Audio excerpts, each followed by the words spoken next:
উদ্যোগটা হচ্ছে আমরা নারী নিয়ে উদ্যোগটা কাজ করছি, বাট দেশের পরিস্থিতি এখন এত বেশি ভয়ঙ্কর, এত খারাপ যে আমরা রাস্তায় নামা বাধ্য হয়েছি। আমরা ডিসিশন নিয়েছি যদি আমরা প্রতিবাদ না করি তাহলে আরও মেয়েরা যারা বাসায় থাকে, যারা ধর্ষিত হচ্ছে, যারা অত্যাচারিত হচ্ছে, তারা কি করবে? আমরা যদি সামনে না এসে সরকারের সাথে আমরা যদি কথা না বলি তাহলে কারা বলবে?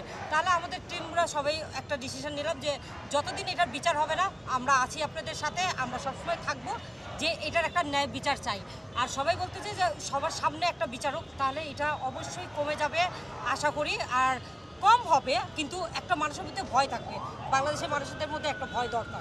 একটা জিনিস শুনছিলাম যে নারীদের যে নিরাপত্তার জায়গাটা সেটাও অনেকে আসলে ইনসিকিউর ফিল করেন একটা নির্দিষ্ট সময় পর। এই অনেকেই বলছেন যে সন্ধ্যার পর এখন অনেক নারীরা ঘর থেকে বেরোতে ভয় পান। সেই জায়গা থেকে আসলে ইনসিকিউরিটির জায়গাটাকেও রাষ্ট্রের দায়িত্বে নেওয়া উচিত কিনা? অবশ্যই অবশ্যই, কারণ আমরা যেহেতু কাজ করি, আমাদের শুটিং শেষ হতে, শো শেষ হতে কিন্তু অনেক রাত হয়ে যায়। সেখানে যে আমরা ব্যাক করবো রাস্তা থেকে, এখন ভয় লাগে। এখন বাসা থেকে আমার ছোটো ভাই বলে যে তুমি বাসায় একা আসছো, সে তারাবি পড়তে গেলে সে গেটে তালা মেরে যায়।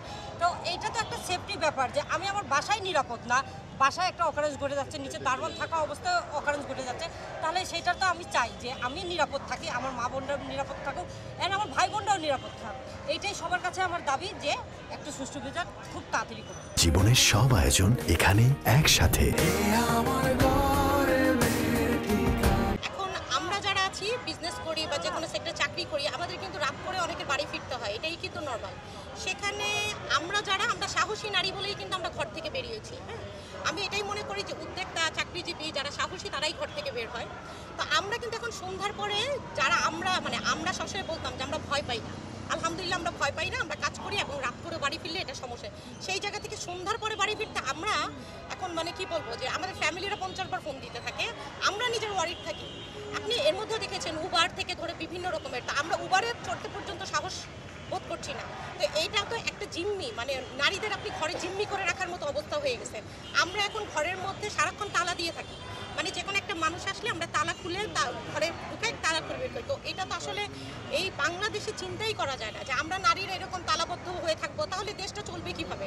নারীরা বরং ঘরে বাইরে যেভাবে সময় দেয় এবং নারীরা সবসময় যে রকমের চ্যালেঞ্জ নেয়, সেটা তো আমি মনে করি একটা পুরুষের চেয়েও বেশি। কারণ একটা পুরুষ শুধু বাইরে কাজ করে আর নারীরা ঘরে বাইরে দুই সেক্টরেই কাজ করে। আমার তো মনে হয় নারীদের নিরাপত্তাটা আরও বেশি নিশ্চিত করা দরকার আমাদের রাষ্ট্রের কাছে, এটাই আবেদন। শুধু ধর্ষণ না, ধর্ষণের ফাঁসি তো অবশ্যই 24 ঘন্টার মধ্যে আপনাদের কার্যকর করা উচিত। এবং নারীরা যেভাবে স্বাধীন মতো আমরা চলাফেরা করেছি সবসময়, আমরা সেই বাংলাদেশ চাই।